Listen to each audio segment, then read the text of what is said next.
Olá, está começando mais um Química Sem Frescura e o episódio de hoje se chama NOx, número de oxidação, o primeiro episódio da série Eletroquímica.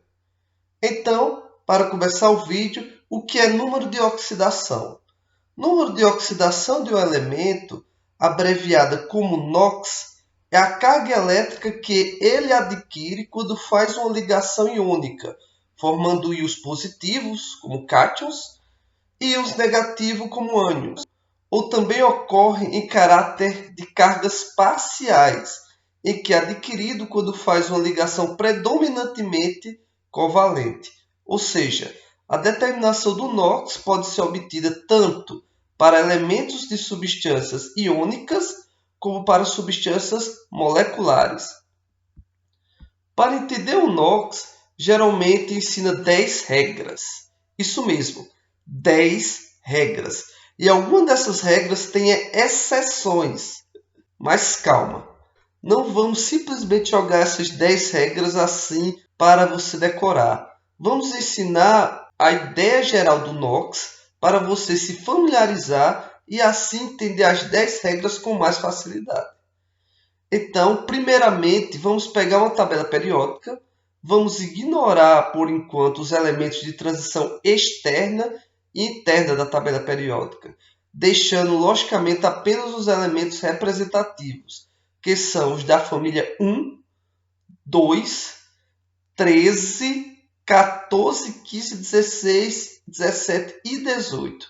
Nesses elementos representativos, o último número da representação da família equivale ao número de elétrons da última camada, também chamada de camada de valência, ou seja, os elementos da família 1 apresentam um elétron na camada de valência, os elementos da família 2 apresentam 2 elétrons na camada de valência, os elementos da família 13 apresentam 3 elétrons na camada de valência, os elementos da família 14 apresentam 4 elétrons, 15, 5 elétrons, 16, 6 elétrons, 17, 7 elétrons e o da família 18 apresenta 8 elétrons na camada de valência, com exceção do hélio, que apresenta apenas 2 elétrons na camada de valência.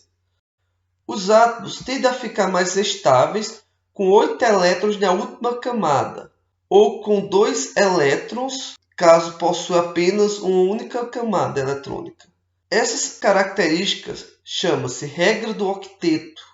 Como os elementos da família 18 apresentam 8 elétrons na camada de valência, eles obedecem à regra do octeto sem precisar fazer ligação alguma com outros átomos. Por isso, vamos cortar também os elementos da família 18 da tabela periódica. Para os demais elementos da tabela periódica, seus átomos precisam fazer ligação para ficar estáveis. Não vamos aqui se aprofundar no conteúdo de ligação química. O que precisa saber é que, em uma ligação química, existem átomos que têm a tendência maior de atrair elétrons do que os outros. Independente se a ligação seja majoritariamente iônica, covalente ou metálica. Essa capacidade de atrair elétrons é chamada de eletronegatividade. É justamente esse conhecimento sobre eletronegatividade que podemos aprender sobre o NOx dos elementos sem precisar decorar essas regrinhas. Para entender, vamos pegar um exemplo do sal de cozinha, chamado de cloreto de sódio, representado por NaCl.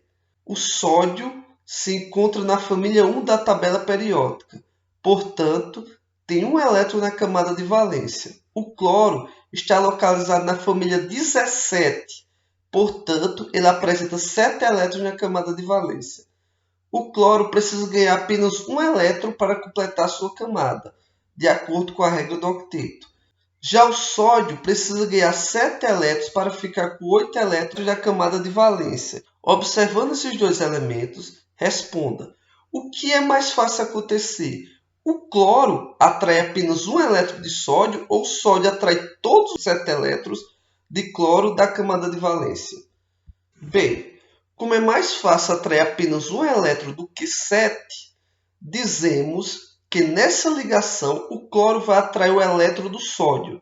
Dessa forma, podemos afirmar que o cloro é mais eletronegativo do que o sódio.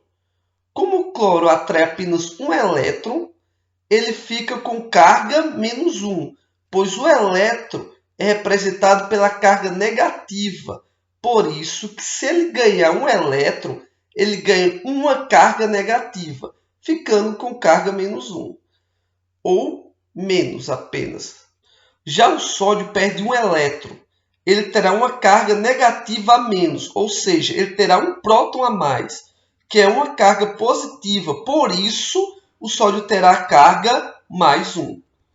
Como o cloro ficou com carga menos 1, dizemos que o NOx do cloro é menos 1. Simples assim. Da mesma forma que quando o sódio ficou com carga mais 1, dizemos que o NOx do sódio é mais 1. Por isso, afirmamos que o NOx nada mais é do que a carga iônica e parciais dos átomos. Vamos para outro exemplo. Supondo que queremos determinar o óxido de cálcio, muito usado na construção civil, como argamassa e pinturas. O óxido de cálcio é representado por CaO. O oxigênio é da família 16, portanto, possui 6 elétrons da camada de valência. E, de acordo com a regra do octeto, ele precisa ganhar 2 elétrons para ficar estável. O cálcio tem 2 elétrons da camada de valência. Ele precisa ganhar 6 elétrons para completar o octeto sem precisar perder essa última camada eletrônica. Como é mais fácil o oxigênio ganhar 2 elétrons do que o cálcio ganhar 6, afirmamos que o oxigênio é mais eletronegativo do que o cálcio. E, portanto, o oxigênio vai atrair 2 elétrons de cálcio para ele. Dessa forma, é possível afirmar que o oxigênio ganhou 2 elétrons, que são 2 cargas negativas, ficando com carga menos 2.